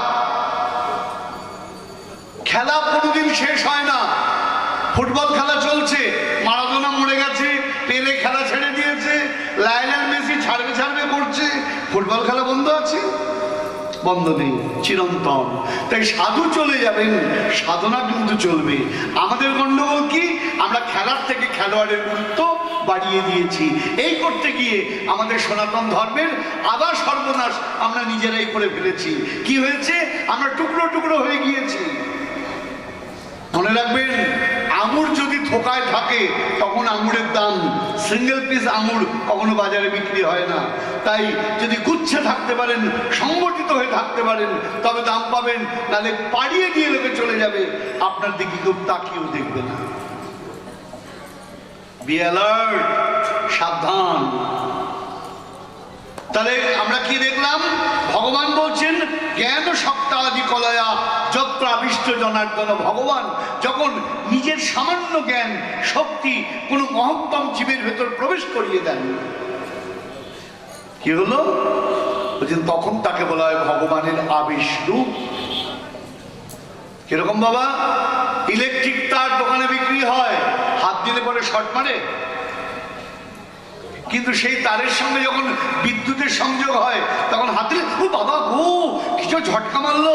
হ্যাঁ, আরে কেন ঝটকা মারলো? তার তো দোকানে ছিল, তখন তো ঝটকা মারেনি, মানে তখন তার নিশ্চেষ্ট, এখন তার ভেতর দিয়ে বিদ্যুৎ যাচ্ছে। ঠিক তেমনি জীবের ভেতর দিয়ে যখন বিদ্যুৎ, ভগবানের কৃপা বিদ্যুৎ প্রবাহিত হয়, তখন তার মধ্যে ভগবত শক্তি কিছু কিছু দেখা যায়, তখন তাকে লোকে ভগবান বানিয়ে দেয়। তা নয়, তারা হলো ভগবানের কি ওই মাত্র একটা অংশ, ক্ষুদ্র অংশ, শুধু অংশ নয়, ক্ষুদ্র অংশ। তাহলে কি দেখলাম, স্বয়ংরূপ, তদেকাত্মরূপ, আবেশরূপ। স্বয়ংরূপকে স্বয়ংরূপে স্বয়ং প্রকাশ, দুই রূপ ধরি স্বয়ংরূপ এক, কৃষ্ণ ব্রজে গোপমূর্তি। তাহলে গোবিন্দের কি পেলাম, স্বয়ংরূপ। এরপর আমরা আসছি তদেকাত্মরূপ। তদেকাত্মরূপের দুটো ভাগ, একটা বিলাস, একটা সাংস। খুব গুরুত্বপূর্ণ জায়গা বাবা, উপলব্ধি করতে না পারলে বা ধরতে না পারলে কিন্তু গন্ডগোল হয়ে যাবে। বিলাস কাকে বলে একটু বলি আপনাদেরকে। একটু আগে আমি ভাবছিলাম যে আমি নিজে ব্যাপারটা বুঝতে পারছি না, আপনাদের কি করে বোঝাবো। এই যে ভগবানের তিনটে রূপ বলা হলো, স্বয়ংরূপ, তদেকাত্মরূপ, আবেশরূপ। দয়া করে মেলাবেন না, আমি আমার বোঝার জন্য বলছি। আমাদের শরীরের তিনটে পার্ট আছে না, একটা মস্তিষ্ক সহ উপরি অঙ্গ, একটা মধ্যাঙ্গ, একটা নিম্নাঙ্গ। তা একই শরীরের তিনটে পার্ট হলো, বলে তিনটে পার্টের মধ্যে সবচেয়ে গুরুত্বপূর্ণ অংশ কোনটা? বলে ক্ষুদ্র হলো মস্তিষ্ক সবচেয়ে গুরুত্বপূর্ণ। কেন? ট্রেনে যদি পা কাটা যায় বাঁচবেন, হাত কাটা যায় বাঁচবেন, আঙুল কাটলে বাঁচবেন, মুন্ডু কেটে গেলে জয় নিতাই জয় গো। তাহলে দেখা যাচ্ছে সবচেয়ে গুরুত্বপূর্ণ অঙ্গ। এখানে খেয়াল রাখতে হবে ভগবান কি সৎ চিৎ আনন্দ। যেখানে কি বলা হয়েছে স্বয়ংরূপ তদেকাত্মরূপ আবেশরূপ। এই তদেকাত্মরূপের দুটো প্রকাশ, একটা হলো কি বাবা, একটা হলো বিলাস আর একটা হলো সাংস্বরূপ। সাংস মানে স অংশ। বিলাস আবার দুই প্রকার বিভাগে বিভক্ত। কিরকম বলছেন, একটা প্রাভব বিলাস আর একটা বৈভব বিলাস। প্রাভব বিলাসের দিকে এগোই আমরা। প্রাভব বিলাস বলতে কি বোঝায় একটু খেয়াল করে দেখুন। বলছেন প্রাভব এবং বৈভব বিলাস কোথায়? যেখানে ভগবান অল্প শক্তি প্রয়োগ করেন তার নাম হচ্ছে প্রাভব বিলাস। তো লক্ষ্য করবেন, কারণ সময় কম তো আমরা খুব দ্রুত বেগে এগোবো। কি বলছেন? প্রাভব বিলাস কাকে বলছেন? যেখানে অল্প শক্তি প্রয়োগ করেন। কিরকম? আপনি পেরেক পুঁতবেন দেয়ালের মধ্যে, হাতুড়ি নিয়েছেন, পেরেকটা দেয়ালে রেখেছেন, আপনি কি সর্বশক্তি দিয়ে প্রহার করবেন? বলে বাবা যদি আঙুলে লেগে যায় টুক টুক টুক টুক টুক টুক টুক, বলে তোমার গায়ে কি এইটুকুনি জোর নাকি? বলে না, গায়ে আরো জোর আছে, এখানে এইটুকুনি প্রয়োজন, এইটুকুনি ব্যবহার করে। তা ভগবানের অনন্ত শক্তি, সব জায়গায় কি সব শক্তি প্রকাশের প্রয়োজন আছে? ভগবানের 3 রকম প্রকাশের কথা বলা হয়েছে। আরেক দিক দিয়ে হরি পূর্ণতম পূর্ণতর পূর্ণ ইতি ত্রিধা শ্রেষ্ঠ মধ্যা দিবি শব্দেই নাট্যই পরিপাঠ্যতে প্রকাশিত অখিল গুণ। খেয়াল করে দেখুন, প্রকাশিত অখিল গুণ, যেখানে ভগবান নিজের সব গুণ প্রকাশ করেন তার নাম পূর্ণতম প্রকাশ। যেখানে অল্প প্রকাশ করেন তাকে বলে পূর্ণতর। আর পূর্ণ ইংরেজিতে আমরা কি বলি? Positive, comparative, superlative. তাহলে ভগবানও বোঝেন কোথায় কতটা শক্তি প্রয়োগ করতে হবে। তা বলছেন যেখানে অল্প শক্তি প্রয়োগ করেন তার নাম প্রাভব বিলাস, আর যেখানে বেশি শক্তি প্রয়োগ করেন তার নাম হচ্ছে কি বিলাস? বৈভব বিলাস। জিজ্ঞেস করবো, কিন্তু না বলতে পারলে বুঝবো, মানে যায়নি তাই যায়নি, অ্যালার্ট থাকতে হবে। প্রাভব বিলাস কিরকম? প্রাভব বিলাসটা কিরকম খেয়াল করে দেখুন। এখানে ব্যাপার আছে, আনন্দবাজার পত্রিকা আপনাদের বিখ্যাত পত্রিকা, পড়লে পরে এগিয়ে যেতে হয়, নাহলে পিছিয়ে থাকতে হয়। আমিও পড়ি, এগোতে হবে তো, নাহলে পিছিয়ে যাবো। ভগবান গোবিন্দ সম্পর্কে লিখছেন, অদ্ভুত ব্যাপার, আমাদের দেশ নাকি অসহিষ্ণু। আর যদি অন্য কোনো ধর্মগুরু ধর্মের প্রধান সম্পর্কে এর বিন্দুমাত্র লেখা হতো, পাকিস্তানে বাংলাদেশে যেতে হতো না, এখানে বসে বসেই জয় রাধে গোবিন্দ হয়ে যেত। গোবিন্দের সম্পর্কে লেখা হচ্ছে তার 16,000 মহিষী, 16,000 স্ত্রী। What nonsense! তুমি 16,000 মহিষী বললে কি করে? শাস্ত্রে রয়েছে। তা তোমাকে এখন বুঝতে হবে, তা একজন যদি সত্যি মানুষ হয় তার 16,000 স্ত্রী থাকা সম্ভব কি? ঘর করতে পারবে কি? নাগাল্যান্ডে আছে একটা, পড়েছে, অনেক বয়সের ভদ্রলোক, 34টা না 42টা পত্নী ম্যাক্সিমাম। তাহলে বুঝতে হবে ব্যাপার অন্যরকম আছে। সেটি ভক্তমন্ডলী খুব পজিটিভ কথাবার্তা হচ্ছে, কিন্তু ভাবনা দিয়ে শুনতে হবে। আপনার স্ত্রী যখন রাস্তা দিয়ে যাচ্ছে, আপনার কেউ তার গায়ে হাত দিল, আপনি সঙ্গে সঙ্গে তাকে আবার কলার চেপে মারতে আরম্ভ করলেন, থানায় ডায়েরি করে দেবেন। সেই স্ত্রীকে আপনি নিজে নিয়ে যাচ্ছেন একজন পুরুষের কাছে, গাইনোকোলজিস্ট, ডাক্তারবাবু দেখুন তো কি হয়েছে। সেই যখন আপনার স্ত্রীকে পরীক্ষা নিরীক্ষা করলো, কই আপনি তো তখন তার নামে থানায় এফআইআর করলেন না। সে তো আরো কুচ্ছ জায়গায় স্পর্শ করলো, কই তখন তো আপনার বিরক্তি হলো না? বলে না, ওই স্পর্শ এই স্পর্শের মধ্যে তফাৎ আছে। রাস্তায় যে লোকটা হাত দিয়েছে তার মধ্যে ছিল কাম, কামনা, আর ডাক্তার যখন অঙ্গ স্পর্শ করে সে তার ছিল রোগ তাড়ানোর বাসনা, কামনা ছিল না। আপনাকে বুঝতে হবে যে লোকটা রাস্তা সেন্টারে একই কাজ করে কয়েকজন লোক, ওই তাদের তো পাগল বলেন না? উত্তর দিন। কথায় কথায় যারা রাধা গোবিন্দের লীলা নিয়ে চায়ের দোকানে বা রাস্তার মোড়ে নিজের ধর্মের সম্পর্কে নিজেরাই কটূক্তি করেন, দয়া করে ভেবে নেবেন কাজটা কতটা ঠিক করছেন, কতটা ভুল করছেন। রাধারানী যদি আয়ান ঘোষেরই পত্নী হতেন তাহলে সারা পৃথিবীতে লক্ষ লক্ষ মন্দির তৈরি হতো না, আমরা সবাই রাধা গোবিন্দ চরণে পুজো করতাম না, পৃথিবীর সব লোক পাগল হয়ে যায়নি। তাহলে আপনাকে বুঝতে হবে ব্যাপারটা অন্যরকম। বরাহ কল্পে কেদার বংশীয় রাজপুত্র ভগবানের কাছে বর চেয়েছিলেন মাকে পত্নী রূপে পাওয়ার জন্য। লোকের বাজে ভাবনা হয় না? নিজের মাকে লোকে গালিগালাজ করে না, খারাপ কথা বলে না? সমাজে কত দেখিয়ে দেবো আপনাদেরকে।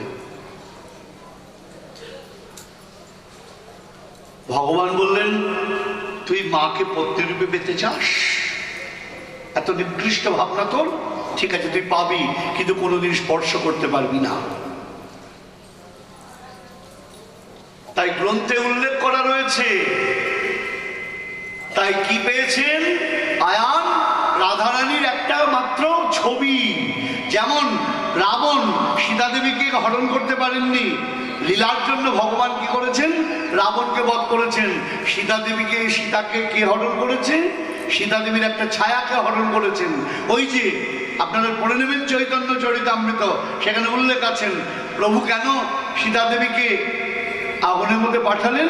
অগ্নিদেবের কাছে সীতা দেবী ছিলেন, ছায়ামূর্তি গিয়ে মূল কায়ামূর্তি চলে এলেন। কেউ বুঝতে পারল না রহস্যটা। ভগবানের খেলা সব।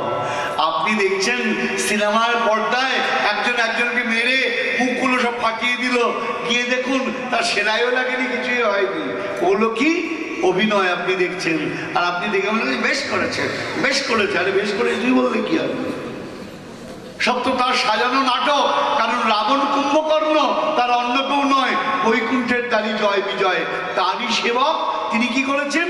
লীলা প্রকাশের জন্য তাদেরকে জগতে এই জায়গায় এনেছেন। হ্যাঁ, কেন লীলা প্রকাশ করেছো তুমি প্রভু? ভগবান বলছেন আমার ভক্তদের আনন্দ দেওয়ার জন্য, আমার ভক্তদের আনন্দ দেওয়ার জন্য। তার শুধু ভক্তমণ্ডলী, তাই এতগুলো কথা বলার প্রয়োজন হলো। তাই আমরা কি বললাম এখানে খেয়াল করে দেখুন। আমরা বললাম ওই যে 16,000 মহিষীর কথা বলা হয়েছে, তাই দয়া করে ভাবতে হবে তিনি ভগবান, তার দ্বারা যেটা সম্ভব অন্য কারোর দ্বারা সেটা সম্ভব নয়। তাই দয়া করে কৃষ্ণলীলা শ্রবণীয়, অনুকরণীয় নয়, স্মরণীয়, অনুকরণীয় নয়। একটু পরেই রাসলীলা শ্রবণ করবেন। সুখদেব গোস্বামী চরণকে রাজা পরীক্ষিত জিজ্ঞাসা করেছেন এটা কি গোবিন্দের কাছে, গোবিন্দের পক্ষে শোভনীয় হয়েছে? আমাদের শাস্ত্র, সনাতন শাস্ত্র, কোনো কিছু লুকোচাপানি, ডাইরেক্ট জিজ্ঞাসা করা হচ্ছে।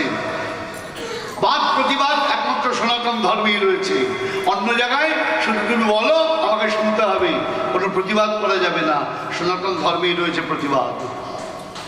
গীতায় শুধু অর্জুনকে গোবিন্দ একা বলে যান নাই, অর্জুন গোবিন্দকে প্রশ্ন করছেন, জিজ্ঞাসা করছেন অথ কোন প্রযুক্তায় পাপচরতি পুরুষ, প্রভু বলো কে আমাদেরকে পাপ কাজ করতে বাধ্য করে? আমাদের নিজেদের ধর্ম সম্পর্কে নিজেদের বিন্দুমাত্র জ্ঞান নাই, তাই জন্য আমরা এত সুন্দর পবিত্র বিষয়কে আমাদের অপবিত্র ভাবনা দিয়ে আজ নোংরা করে ফেলছি। আমার জীবনে একটা ঘটনা বলি। আমার বাবা প্রভুর যখন বাৎসরিক ক্রিয়া হলো তখন আমার উপলব্ধি হলো আমার কনিষ্ঠ ভ্রাতা বাহ্যিক সব কর্ম সামলাচ্ছে, আর আমি প্রভুপাদের বাৎসরিক যে শ্রাদ্ধ সে ক্রিয়ার মধ্যে রয়েছে। যখন পুরোহিত মন্ত্রগুলো বলছে আমি কানে শুনছি, অর্থগুলো বোঝার চেষ্টা করছি। ভাবুন তো সনাতন ধর্মের কথা, আমাকে 3টে পিণ্ড দিতে হয়েছে প্রত্যেকটা ক্ষেত্রে। প্রথম পিণ্ডটা কার জন্য জানেন? পুরোহিত মন্ত্র উচ্চারণ করছেন, জপহতা ন মাতা ন পিতা, যার জগতে মা নেই, বাবা নেই, কেউ নেই, এমন যে জন প্রথম পিণ্ডটা তার জন্য দেয়া হচ্ছে, তাকে স্মরণ করো। বলুন, এত বড় মহৎ হৃদয় পৃথিবীতে কোন ধর্মে দেখতে পেয়েছে? আমরা উপলব্ধি করতে পারি না, তাই নিজেদের মধ্যে চেঁচামেচি ঝগড়া করে নিজেদের পায়ে নিজেরাই কুড়াল মারি। তাই প্রাভব বিলাস কোথায় বললাম? যখন গোবিন্দ, খেয়াল করুন, দেবর্ষী নারদ মনে মনে ভাবছেন গোবিন্দ এতগুলো স্ত্রীর সঙ্গে কেমন করে থাকে, একটু দেখতে হয়। দ্বারকায় গিয়েছেন, প্রথমে রুক্মিণীর ঘরে গিয়ে দেখছেন গোবিন্দ দোলনায় দোল খাচ্ছেন। ঠাকুর তুমি কেমন আছো? ভালো আছো? দেবর্ষী ভগবান বলছেন নারদ তুমি কেমন আছো? ভালো আছি। রুক্মিণী ঘর থেকে সত্যভামার ঘরে গিয়েছেন, ওমা দেখছেন ওখানে গিয়ে ভোজন করতে বসেছেন গোবিন্দ। আরে ওই ঘরে দোল না, এ ঘরে ভোজন। গোবিন্দ বলছেন নারদ তুমি কেমন আছো? এই 16,000 ঘরে গিয়ে ঘাট নাড়তে নাড়তে নারকের তো ঘাড়ে ভলিনি লাগানোর অবস্থা। নারদ বলছেন ভুল হয়ে গেছে, পরীক্ষা করতে গেছিলাম। প্রাভব বিলাস, এর নাম কি? প্রাভব বিলাস। তা বলছে এখানে প্রাভব বিলাসে ভগবানের খেয়াল করে দেখুন, বলছেন 4টি স্বরূপ: বাসুদেব, শঙ্কর্ষণ, প্রদ্যুম্ন, অনিরুদ্ধ। এই বাসুদেব, তার আবার 3টে বিলাস: কেশব, নারায়ণ, মাধব। শঙ্কর্ষণের 3টে বিলাস: গোবিন্দ, বিষ্ণু, মধুসূদন। প্রদ্যুম্নর কি?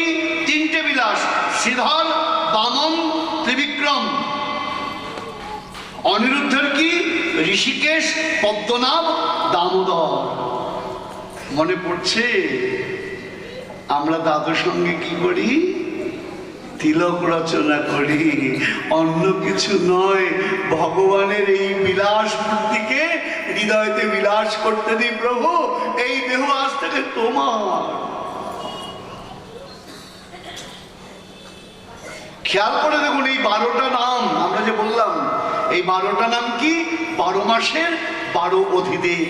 অর্থাৎ এই নিখিল জগতের সর্বসময়ের মালিককে আমার পরম মঙ্গলময় প্রভু। তাহলে কি হলো? বাসুদেব, শঙ্কর্ষণ, প্রদ্যুম্ন, অনিরুদ্ধ, প্রত্যেকের 3টে করে। 3, 6, 9, 12, আর বাকি থাকলো কি? 4, 16। এবার কি বলছেন খেয়াল করে দেখুন, প্রাভব বিলাসের কথা বলছি আমরা। বলছেন এরপর আরো বিলাস মূর্তি আছেন। কি? পুরুষোত্তম, অচ্যুত, নৃসিংহ, জনার্দন, হরি, কৃষ্ণ, অধক্ষজ এবং উপেন্দ্র। তাহলে কত হলো বাবা? 12। আর এখানে কত গুণ হলো? 12, 8 এ 20, আর 4, 24। 24টা হলো তো? বলে নিয়েছে 24টা? এই যাই, না বললে তো বিপদের ব্যাপার। তাহলে 24 মূর্তি হলো আবার ভগবানের প্রাভব বিলাস। আবার বলে দিই, বাসুদেব, শঙ্কর্ষণ, প্রদ্যুম্ন, অনিরুদ্ধ। কটা হলো? 4। প্রত্যেকের 3টে করে বিলাস। 3, 4, 12। 12 আর 4 কত হলো? এবার কি বললাম? আরো 8টি: পুরুষোত্তম, অচ্যুত, নৃসিংহ, জনার্দন, হরি, কৃষ্ণ, অধক্ষজ, উপেন্দ্র। তাহলে কত হলো? এই 24 মূর্তি দিয়ে ভগবান কি করেন? প্রাভব বিলাস। এরপর আসবো কি? বৈভব বিলাস। বৈভব বিলাস কি আমার বলদেব চন্দ্র। একই সর্বদই ভিন্ন মাত্র কায়, আদ্যকায় বলিলা কৃষ্ণ লীলারো সহায়। স্নেহের ছোট ভাই একটা কথা বলেছিল,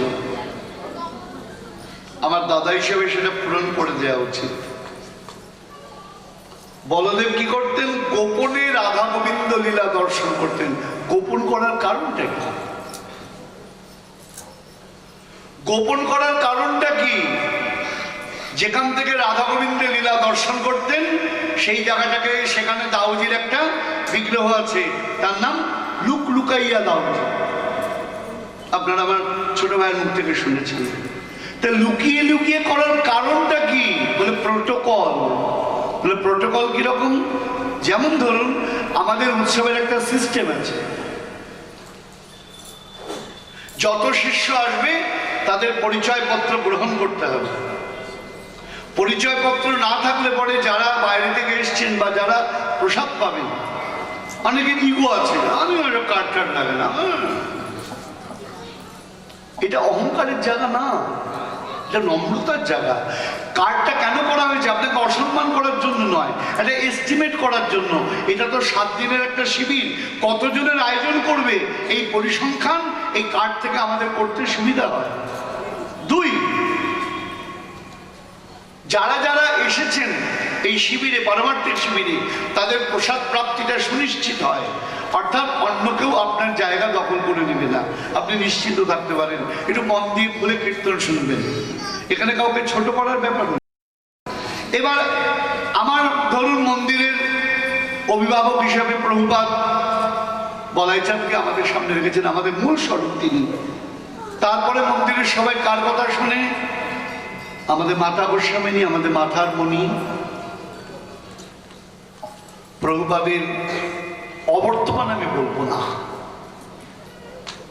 প্রভু জীবনের কখনো অবর্তমান হতে পারে না, তিনি ঘটমান বর্তমান, প্রেজেন্ট কন্টিনিউয়াস টেন্স। কেন? তার প্রতিটি ভাবনা, চিন্তা, দূরদর্শিতা আমাদেরকে প্রত্যেক দিন চমকিত করে। শুধু বিদ্যা দিয়ে এই জ্ঞান অর্জন করা যায় না, অভিজ্ঞতা না থাকলে পরে। প্রতি মুহূর্তে আমরা উপলব্ধি করি তার ভাবনা, তার চিন্তার কি বিস্তার। এবছর উৎসবে অনেক ত্রুটি হয়ে গিয়েছে, যেটা আমার প্রভু যদি শুনেও থাকতেন সেই ত্রুটি হতো না, অসম্ভব। আত্মসমীক্ষা করি, এতটা অ্যালার্ট তিনি প্রত্যেকটা খুঁটিনাটি বিষয়ে। বারবার বলতেন শুধু ভগবত প্রবচন করলে হবে না বাবা, চারিদিকে খেয়াল রাখতে হবে। উৎসবের ওই পিছন বাড়িতে বসে প্রসাদ পাওয়া তার নির্দেশ। তুমি প্রসাদ পাবে ওখানে বসে, কেন? পরিবারের একজনকে ন্যূনতম প্রসাদ পেতে হবে ওখানে, তা নাহলে লোকের কি মনে হবে যে আমাদের এখানে এইসব খাইয়ে নিজেরা আমাদের ভেতরে ভালো মন্দ গ্রহণ করছে। ভাবনা চিন্তার শ্রদ্ধার হানি হবে। তুমি যদি প্রসাদ পেতে যাও, যারা রন্ধন করে তারা চিন্তা করবে প্রভু তো প্রসাদ পাবে, সুতরাং রন্ধন সাবধানে করতে হবে যেন ব্যত্যয় না হয়। কত সুন্দর ভাবনা চিন্তা! এগুলো আমাকে তিনি নিজে বলেছেন, শিখিয়েছেন, চেষ্টা করি পালন করতে। যতটা পারবো ততটা এগোতে পারবো। আর কি হবে? শিষ্যদের সঙ্গে সংযোগ স্থাপন হবে। তুমি প্রভুর মতো নিজের ঘরে বসে থাকবে তা বললে হবে না। তারা সন্তান, তারা আসছে, তাদেরকে দুহাত বাড়িয়ে আদর করে কাছে টেনে নিতে হবে। এখন কথাটা হলো, আমি যদি নিয়ম ভাঙি, 2-3 লড়াই, ছেড়ে দাও, সরে গেল, লাইনে দাঁড়িয়ে প্রণামী জমা দেয়, দেবে। কিন্তু বলুন, কারুর না কারুর বিরক্তি লাগবে না? ও এতক্ষণ দাঁড়িয়ে আছে। নিয়মটা যখন আমি তৈরি করেছি বা আমরা তৈরি করেছি, আমাদের দায়িত্ব নিয়মটাকে মানা। আমাদের দেশের অদ্ভুত, যারা নিয়ম তৈরি করে তারাই নিয়ম মানে না, নিয়ম মানতে হয় সাধারণ মানুষকে। প্রভুপাদ শিখিয়েছেন না, নিয়ম যে তৈরি করেছে তাকে আগে মেনে দেখিয়ে দিতে হবে। তাহলে এই যে প্রটোকল, এই নিয়মে আমি আটকা, যদি আমার পরিচিত কেউ আসুন তাকে আমায় কি বলতে হবে? তুমি দাঁড়াও, আমি একটা কার্ড নিয়ে আসছি, কার্ড নিয়ে তোমার হাতে দিচ্ছি, তুমি যাও। তা বলদেব প্রটোকলে আটকা পড়েছেন, দাদা হয়ে এসেছেন, তিনি রাধা গোবিন্দ লীলা ওইভাবে দেখতে পারেন না। রাধারানীর তত্ত্ব জ্ঞান হলেও, তাই গোবিন্দের কাছে তার আবেদন, এই মাধুর্য তো আমি পেলাম না ভাই, এই মাধুর্য কি আমি পাবো না? অবশ্যই পাবে দাদা। কখন? যখন নিত্যানন্দ রূপে তুমি প্রকটিত হবে। রাধার মাধুরী অনঙ্গ মঞ্জুরি নিতাই নিতু শেষে কোটি শশধর, কোটি শশধর বদন সুন্দর সখা সখী বলদেব সখা সখী বলদেবে। তাই তো বৃন্দাবন দাস ঠাকুর বলেছেন, কি বলেছেন? নিতাই বলিয়া দুবাহু তুলিয়া চলি যাব ব্রজপুরে। দাস বৃন্দাবন এই নিবেদন নিতাই ছেড়ো না মোরে, নিতাই ছেড়ো না মোরে। তাহলে আমরা কি পেলাম বাবা? 24টা মূর্তি পেলাম প্রাভব বিলাস। এবার বৈভব বিলাস। বৈভব বিলাসে কি পেলাম খেয়াল করে দেখুন। ভগবানের সাংস, সেখানে ভগবানের কটা অবতার খেয়াল করে দেখুন। পুরুষাবতার, লীলাবতার, গুণাবতার, মন্বন্তরাবতার, যুগাবতার, সপ্তাবেশ অবতার। জয় নিতাই জয় গুরু। মাথায় রাখা কিন্তু কঠিন। তাহলে ভগবানের অবতার কয় রকম? প্রথমে বলবো অবতার কাকে বলে। এই সর্বনাশ করেছে, ঘড়ির কাটা তো আজকে বড় বেয়ারা পালা করছে। অঞ্জন বলছে তুমি পার থেকে নামো, আমি অবতার তোমায় দেখাচ্ছি। আমি আসার সময় বলে এসেছি, ভাই তুমি কখন উঠবে? দাদুর উত্তর দিল, দাদা তুমি যখন নামবে। স্বাভাবিক কথা, একটা লিপ না নামলে একটা ওঠে কি করে? এখন তো ঘড়ি কাটার দিকে তাকিয়ে, তবে আমি বেশি সময় নেব না। হোক, কে বললো হোক? যাক, একটা ভুল অন্তত পেলাম।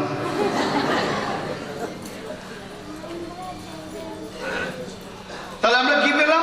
পুরুষাবতার, লীলাবতার, গুণাবতার, মন্বন্তরাবতার, যুগাবতার এবং সপ্তাবেশ অবতার। বলে বাবা এত অবতার? জয়নি দেয়, বুঝুন ব্যাপারটা, উপলব্ধি করতে হবে আমাদের। তাহলে এত হয় কি করে? বলে এত নয়, তোমার মনে হচ্ছে এত। দুধ থেকে ছানা তৈরি হয়, মাখন তৈরি হয়, ঘি তৈরি হয়, ঘোল তৈরি হয়, চিজ তৈরি হয়, মাঠা তৈরি হয়। অরিজিনটা কি দুধ। স্বাদ আলাদা, নাম আলাদা, দাম আলাদা, খাওয়ার সময় আলাদা, বস্তু হ্যাঁ। এই তুই খাবি না? সকালবেলা এলি না, আমি বাটার টোস্ট খেয়ে এসেছি। বাটার দিয়ে তাহলে পাউরুটির টোস্ট খেয়ে এসেছি। এই খাইতে ব ঘি ভাত করছি, তাহলে অন্ন দিয়ে ঘি। মা পেটটা ভালো নেই গো, একটা কাম কর, হ্যাঁ দই দিয়া ভাত খাই এলো। পেট ভালো থাকলে ঘি ভাত, পেট খারাপ থাকলে দই ভাত, সবই দুধের থেকে বেরোচ্ছে।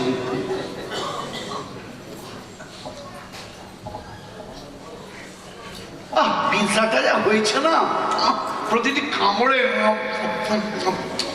তাহলে কি হলো, চিজ দেয়া হয়েছে উপরে। আমি বানাতে জানি না, আমার ছেলে বানিয়েছে বলে খেয়াল করেছে, বানিয়ে আমায় খাইয়েছে। সময় তো আর খাওয়ায় না, কি করবো। তা যাই হোক, তাহলে একই দুধ থেকে কত জিনিস বেরোচ্ছে, নাম আলাদা, দাম আলাদা, স্বাদ আলাদা, বস্তু তো আলাদা নয়। ঠিক তেমনি পুরুষাবতার, লীলাবতার, গুণাবতার, মন্বন্তরাবতার, যুগাবতার, সপ্তাবেশ অবতার, নাম আলাদা, স্বাদ আলাদা, বস্তু গোবিন্দ। তাহলে এখানে কি বলছেন খেয়াল করে দেখুন। প্রথমে আমরা দেখি পুরুষাবতার। পুরুষাবতারকে খেয়াল করে দেখুন, পুরুষাবতার চার ভাবে পাই আমরা। সংকর্ষণ কারণত সেই গর্ভত সাই চ ভয়দ্দিশাই শেষশ্চ যস্যাংশ কলা স নিত্যানন্দাক্ষরাম শরণং মমাস্তু।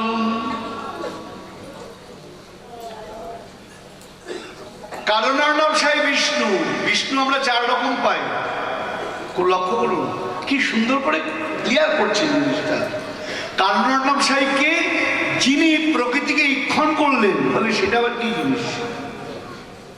বলে বাবা সহজ করে বলি, চুন রয়েছে, চুনের মধ্যে যদি কেউ জল ঢেলে দেয়, এখন তো চুন নাই, আগেকার দিনে চুন কাম হতো, চুনের মধ্যে জল ঢেলে দিলে কি হয়? বিক্রিয়া আরম্ভ হয়, টাকপক টাকপক টাকপক করে ফোটে। বলে যেই মাত্র জল পড়লো বিক্রিয়া আরম্ভ হলো। ঠিক তেমনি প্রকৃতিকে ভগবান যখন দৃষ্টি দিলেন তখন তার মধ্যে বিক্রিয়া আরম্ভ হলো, তাতে জগৎ সৃষ্টি হলো। সায়েন্টিস্টরা যেভাবে বলছেন, আমাদের সনাতন ধর্ম সেইভাবেই বলছেন। যে করলেন তিনি হলেন কারণার্ণব সাই বিষ্ণু। তারপর কি? গর্ভত সাই বিষ্ণু, যার নাভিকমল থেকে প্রজাপতি ব্রহ্মা উত্থিত হলেন, যিনি পরমাত্মা রূপে প্রত্যেক জীবের মধ্যে সূক্ষ্মভাবে বিদ্যমান। তিনি কে? ক্ষীরোক্তি সাই বিষ্ণু, অর্থাৎ ক্ষীরত সাগরে শয়ন করে রয়েছেন। ক্ষীরের সাগর, কত দুধ দিয়ে ক্ষীরটা তৈরি হয়েছে বাবা। ক্ষীর মানে কি? দুধের সার। লক্ষ্য করুন, ক্ষীর বলতে দুধের সার, অর্থাৎ সারাত সার সেই সাগরে শয়ন করেছেন। তিনি পরমাত্মা রূপে প্রত্যেক জীবের মধ্যে বিদ্যমান। আর শেষ বলতে ইংরেজিতে আমরা বলি গ্র্যাভিটি। আমার আচার্যদেব আমায় বলেছেন, আমার শুনে গর্বে বুকটা ফুলে উঠেছে। কেউ আমাকে বিদ্রুপ করলে আমার যায় আসে না তাতে। আমরা সবাই জানি গ্র্যাভিটি সূত্র তৈরি করেছেন, আবিষ্কার করেছেন কে? Isaac Newton. আমার গুরুদেব বলেছেন, বাবা নিউটনের জন্মের 1000 বছর আগে আমার ভাগবতের মধ্যে গ্র্যাভিটির কথা বলা আছে। কি সংকর্ষণ, যিনি নিজেকে সবাইকে ধরে রাখেন, আকর্ষণ করে রাখেন। তা পৃথিবী আমাদের ধরে রেখেছেন। সূত্রটা কি? আকর্ষণটা কি? ইংরেজিতে বলা হয় গ্র্যাভিটি, আমরা বলি মাধ্যাকর্ষণ। পৃথিবীতে ঘুরছে, আমরা কেউ ছিটকে যাচ্ছি না কেন? মাধ্যাকর্ষণ শক্তির জন্য। তাই জয় নিতাই জয় গৌ। তাই এই মাধ্যাকর্ষণের কথা কে বলেছেন? আমার শাস্ত্র বলেছেন। কে? ভগবানেরই একটা অংশ এই শক্তি রূপে আমাদেরকে ধরে রেখেছেন। পৃথিবী মাধ্যাকর্ষণে আমাদের ধরে রেখেছেন। পৃথিবীকে ধরে রেখেছে কে? সূর্য। চাঁদের গার্জেন পৃথিবী, পৃথিবীর গার্জেন কে? সূর্য। গার্জেনের ব্যাপার আছে। হ্যাঁ, আমার অধিরাজ্যের গার্জেন আমি, আমার গার্জেন আমার মা, পরম্পরা ভাবে করছে। তাহলে এখানে কি দাঁড়ালো? তাই ব্যাপারটা দাঁড়ালো। তাহলে কি হলো? এটা আমরা বললাম ক্ষীরোক্তি সাই বিষ্ণু। এবং শেষ এটা আমরা কি দেখলাম? আমরা দেখলাম আমার ভগবানের পুরুষাবতার। এরপর কি? লীলাবতার। লীলাবতার কে? মৎস্য, কুর্ম, বরাহ। এই যে ভগবান জগতে এসছেন জগতের কল্যাণার্থে, সত্যকে রক্ষার জন্য, এটাকে কি বলা হচ্ছে? লীলাবতার। গুণাবতার কাকে বলা হচ্ছে? ব্রহ্মা, বিষ্ণু, মহেশ্বর, এরা হলেন ভগবানের গুণাবতার। মহাদেবের সঙ্গে গোবিন্দের আমাদের কি বলা হয়? নাম অপরাধ। যে শিব এবং ভগবান বিষ্ণুকে পৃথক চিন্তা করে, হরিনাম করলেও তার কোনো ফল হবে না।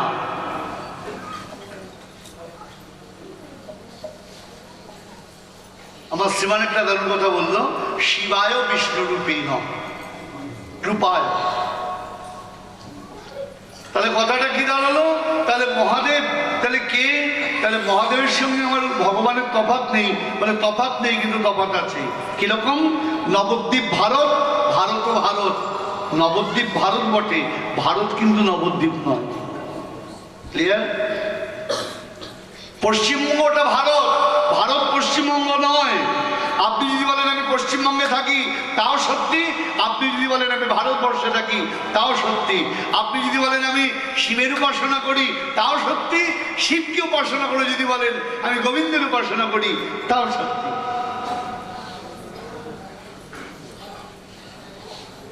তাহলে শিব কেন আমরা তাকে করছি? লোকে বাবা নবদ্বীপের মধ্যে জায়গা খোঁজে। এই পাড়াটা ভালো, রাস্তাটা চওড়া, ক্লাবে কোনো ঝঞ্ঝাট নেই, পাড়ার লোকগুলো ভালো, তারপর পূর্বমুখী বাড়ি, আলো বাতাস খেলবে। আরে একই তো নবদ্বীপ রে ভাই। জায়গার পৃথকতা কেন? পজিশন। ঠিক তেমনি মহাদেবের যদি উপাসনা করো, মহাদেবকে যদি ভালোবাসো, তিনি পরম বৈষ্ণব, এমন কৃপা করবেন তোমার কৃষ্ণ প্রাপ্তির পথ সুগম হয়ে যাবে। মায়ার পাড়ার ছেলেদের কোনো উপদ্রব নেই। তাহলে কি দেখলাম? তাহলে ভগবানের গুণাবতার কে? ব্রহ্মা বিষ্ণু মহেশ। কে বলছেন? প্রজাপতি ব্রহ্মা বলছেন সৃজামি তন্নিযুক্ত হর হরতি তৎবশ। তার দ্বারা নিযুক্ত হয়ে আমি সৃষ্টি কার্য করি, আর তার দ্বারা নিযুক্ত হয়ে মহাদেব সংহরণ করেন। কেউ কেউ ভাবতে পারেন এখানে মহাদেবকে ছোট করে দেখানো হচ্ছে, বাবা আমি মাপ চাইব। কখনো নয়। কে ছোট কে বড়?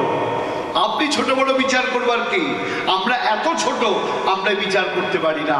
শুধু শাস্ত্র বলছেন ভগবানের গুণাবতার হলেন আমার ব্রহ্মা বিষ্ণু মহেশ। এরপরে কি? মন্বন্তরাবতার, 14 মন্বন্তর, তার 14 দেবতা। বলে কিরকম? যজ্ঞ, বিভু, সত্যসেন, হরি, বৈকুণ্ঠ, অজিত, বামন, সার্বভৌম, ঋষভ, বিষক্কসেন, ধর্মসেতু, সুধাম, বৃহৎ ভানু এবং যজ্ঞেশ্বর। এটা কি বলছেন? মন্বন্তরাবতার। সদী ভক্তমণ্ডলী এবার বলছেন সপ্তাবেশ অবতার। সপ্তাবেশ অবতার কি? ভগবানের 3টি শক্তি, ইচ্ছা শক্তি, জ্ঞান শক্তি এবং ক্রীড়া শক্তি। ইচ্ছা শক্তি স্বয়ং ভগবান শ্রীকৃষ্ণ, জ্ঞান শক্তি বাসুদেব, ক্রীড়া শক্তি হলেন আমার বলদেব। এরপর চলে যাই আবেশ, চূড়ান্ত জায়গায়। আবেশে কি দেখি? আগেই আপনাদের বলেছি কি হয়েছে? 1 গ্লাস জল, 1 চামচ চিনি দিলেন, জলটা মিষ্টি হলো না? হলো কি না? 2 চামচ চিনি দিলে কি হবে? একটু বেশি মিষ্টি হবে। 3 চামচ চিনি দিলে কি হবে? আরেকটু বেশি মিষ্টি হবে। তো যত চিনি পড়বে তত মিষ্টি পড়বে, যত কম চিনি পড়বে তত কম মিষ্টি হবে।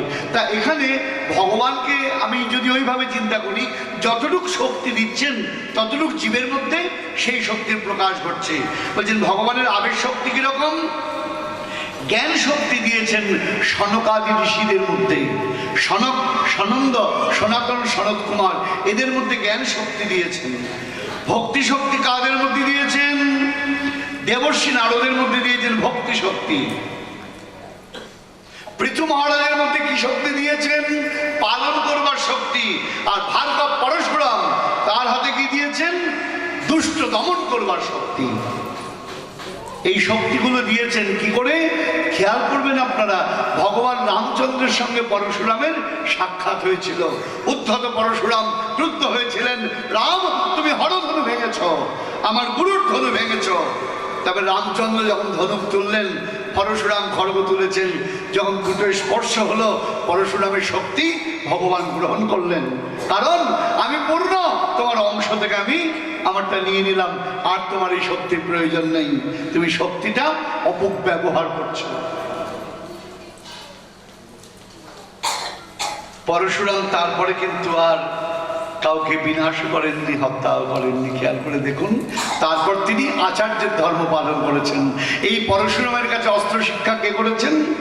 স্বয়ং গঙ্গাপুত্র ভীষ্ম, স্বয়ং দ্রোণাচার্য, স্বয়ং কর্ণ, এরা কার কাছে অস্ত্রবিদ্যা শিক্ষা করেছেন? ভার্গব পরশুরামের কাছে। তাহলে আমরা এই অবধি পেলাম ভগবানের স্বরূপের কথা।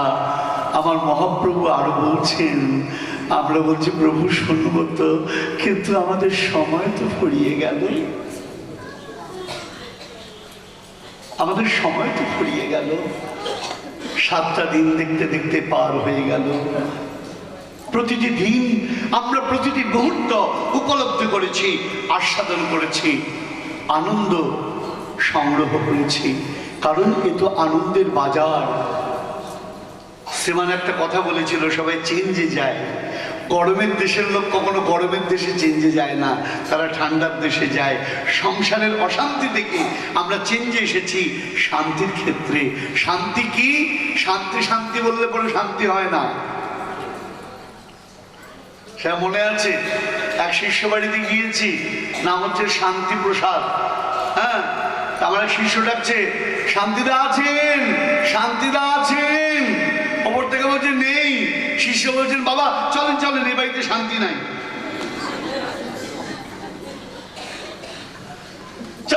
বাড়িতে শান্তি নেই, চলে।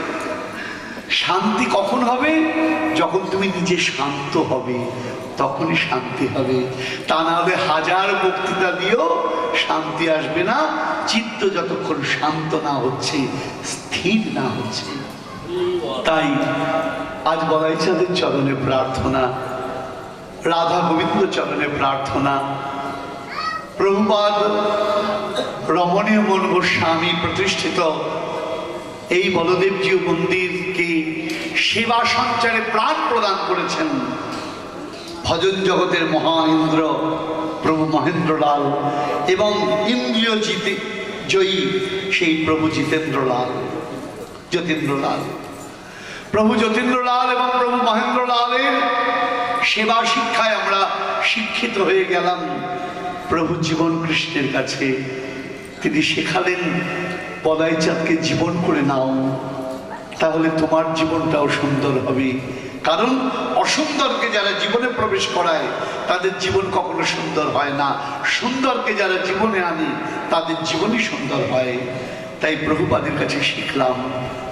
আজ বড় আশা নিয়ে বসে আছি আরো শিখব বলে মাতা গোস্বামীর কাছে। হ্যাঁ, আমি কৌশলে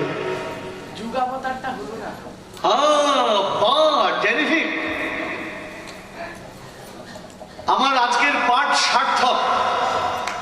একজন অন্তত বলল আমি কোন জায়গাটা বাদ দিয়ে চলে গেলাম। হ্যাঁ, বাহ, যুগাবতারটা বলে দিই তাহলে। ওটা মিস হয়ে গেছে আমার বাবা, স্বীকার করে দিচ্ছি তোমার কাছে। তোমার গর্বের ব্যাপার, আনন্দের ব্যাপার।